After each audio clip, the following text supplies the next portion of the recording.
Hi everyone, in this episode of Take Charge Now, millennials, this one's for you. In fact, I'm going to say it right up front. Millennials, when it comes to the amount of debt you're carrying, it may not be your fault. It might be, but not entirely.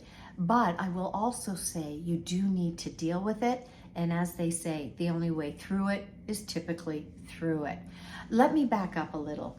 I was intrigued by data compiled by Lovett-Reid, their insolvency trustees, and they do a report on an annual basis called Joe Debtor. And they literally look at the debt levels of Canadians. Their focus is insolvency and bankruptcy. And here's what they found. The cohort struggling the most with debt would be millennials. And as I already said, it's not because they're out there just spending. Think about when this group graduated from high school, ready to go on to a post-secondary education, education costs were on the rise, student debt on the rise. We're in a high interest rate environment. Credit card balances are growing. For some, it has a lot to do with the fact that they're simply trying to make ends meet. I know for others, they continue to spend.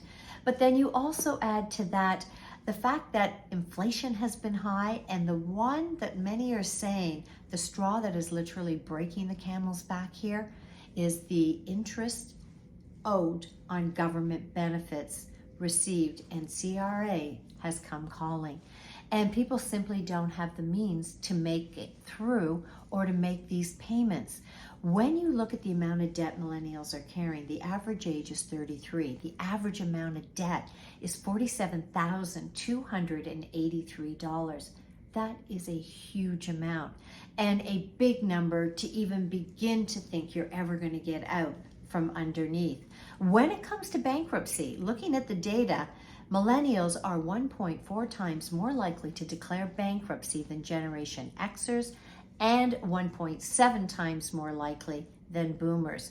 They're in a difficult situation. And sure, it's easy for me to say, well, you better create a budget. You should have an emergency plan. You should try to make minimum payments on your debt. And, don't skip a payment because it might impact your credit rating. But I just don't think it's going to be that easy for this group. They may need some help.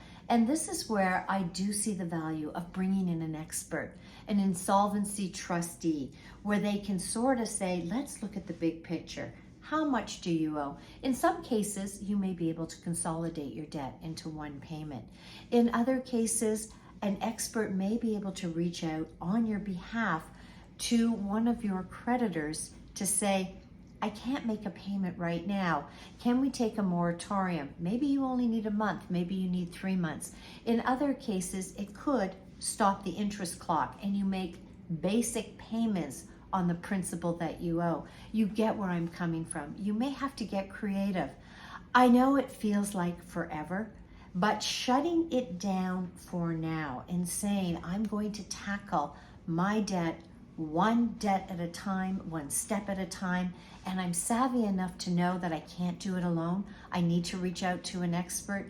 Just might help you get to the other side. I really think it's worth exploring. You don't have to do this alone, and you may need some help. The whole reason Hoyes and Mikolos does this annual survey, Joe Debtor, it's not to show just how bad off a particular group is. I think the real purpose behind it is to show that you're not alone.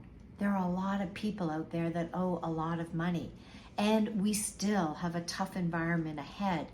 Inflation is still high, rates are still high, and the economy clearly seems to be headed towards a soft patch. So, the sooner you reach out for some help, the more money ultimately you're going to put back in your pocket.